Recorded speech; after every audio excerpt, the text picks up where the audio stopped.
Huzur, in Turkey, besides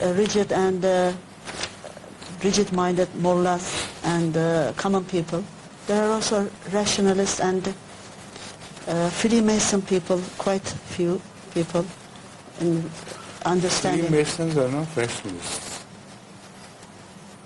They seem like that. Not at all. Your concept of Freemasons is completely false, because Freemasons are only free in name. Otherwise, they are very strictly commanded by the Jewish hierarchy. So much so that they take the oath of allegiance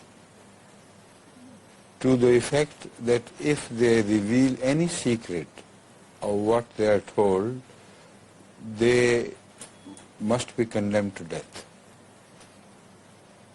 And they are always condemned to death. Anybody who dares to reveal the secrets of Freemasonry to any outsider will die for reasons unknown. He may meet an accident, he may commit suicide, but he must die. This is what Freemasonry is. So if the people in Turkey are duped to believe that Freemasonry is absolutely all right and you are free to do whatever you like, it is absolutely false. Rationality is a different thing altogether. If you are irrational, nobody can command you. It is your rationality which becomes your master. In Freemasonry, the masters are others than your own rationality. Hazrat, a few people would like to know Hazrat's comment on what's happening in Sudan. In Sudan? Yeah. What happened in Sudan? There is a famine and also some intervention, foreign intervention. The two things. The famine is caused by factors which are not commanded by people, by humans. They are factors which are commanded only by God. Bad weather and so many things result in famines. But the consequences of famine are controllable. If humans are conscious of their responsibility. As far as the famine of Sudan is concerned, I believe that Allah has granted that country the wealth of immense oil fields, which if properly tapped could make Iran one of the richest countries of the world, like Saudi Arabia and others. So this famine is like all other natural famines which appear everywhere in the world. But the consequences of the famines must be controllable and are controllable if the governments of that country or the people around that country are aware that this is their prime duty to feed the people, the poor, the hungry. So the responsibility does not fall upon the shoulders of Allah, upon God. The responsibility of famines, if people suffer during the famines, is squarely borne by the people of the country or the people of the rich world. They should realize that humanity is suffering, and as such they should help those people who are suffering from hunger wherever they suffer. This is the normal verdict of history. This is exactly how the man should react to famines. But unfortunately, the superpowers like America are helping the consequences of the famine. They're not trying to remove the consequences. They are trying to further aggravate the consequences by boycotting Sudan financially. As a result of that, many foreign companies which took interest in the usurpation of oil fields, they are running short of finances.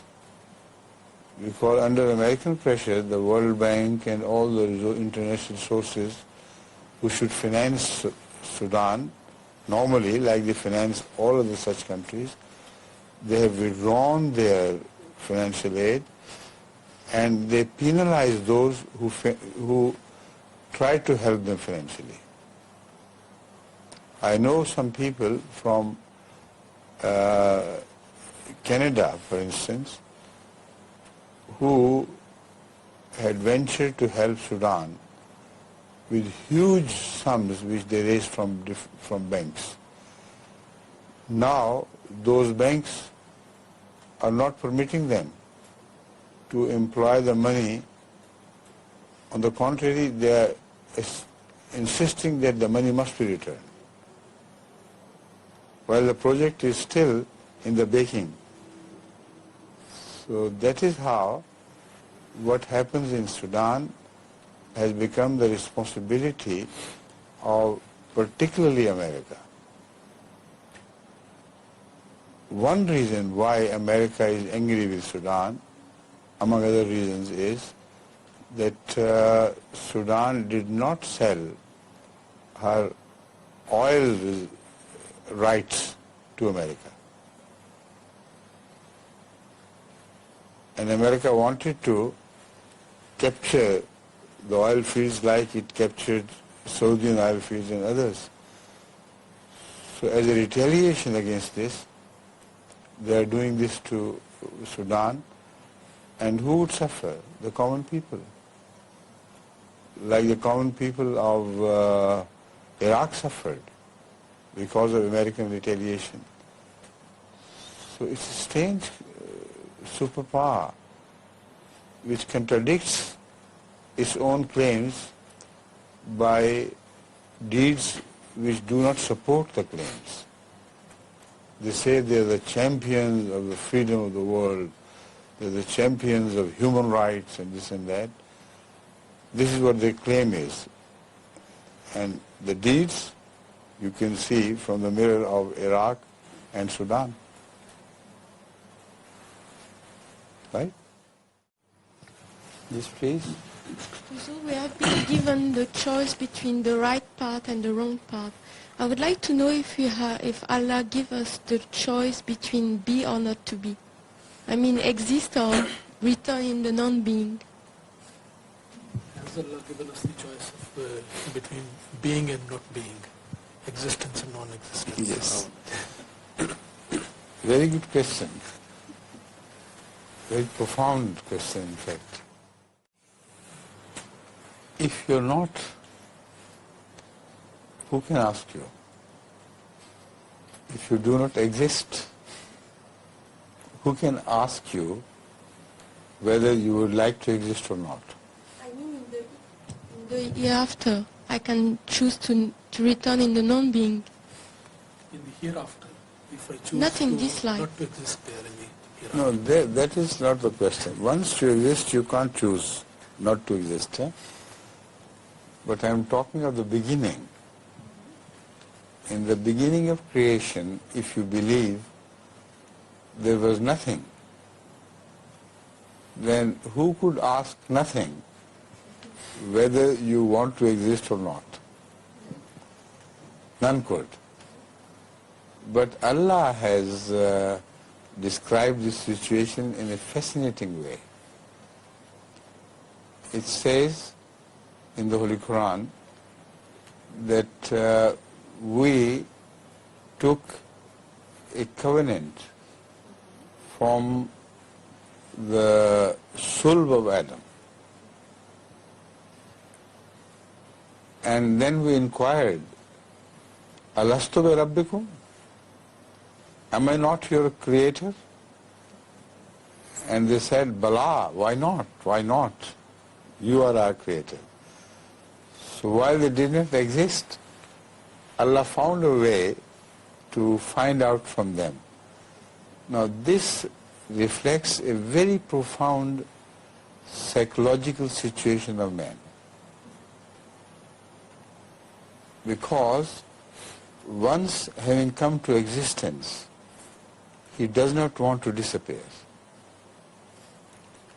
That is all the fight about in the whole world. Whoever comes into being, he does not want to have become non-existent.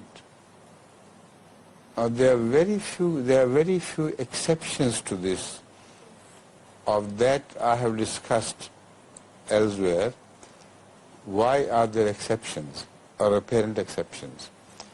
But in most cases, even the children who are deprived of their normal faculties, they want to continue to live. Even those who suffer from extremely painful diseases, till the end they fight it out and they want to continue to live. Why so? Unless it was inbred in their natures to exist. So Allah must have found the way for their willingness to live, to learn their willingness to live. And it is that to which that verse refers to. So in fact, all of us want to exist. We do not want to die, except for those who commit suicide. Now that suicide is a mental disease. It's a result of not normal thinking. It is the result of a mental disease or false national traditions, like it happens in Japan. Normally they want to live, but sometimes there is a choice between a life without honor and a life with honor. So they do not want to live without honor. And the traditional escape for them is committing hirakiri. They must kill themselves. So it's a very interesting exception which does not falsify the claim made by the Quran. The claim remains intact. Everybody wants to live. But there are choices sometimes where to be or not to be becomes a very difficult decision.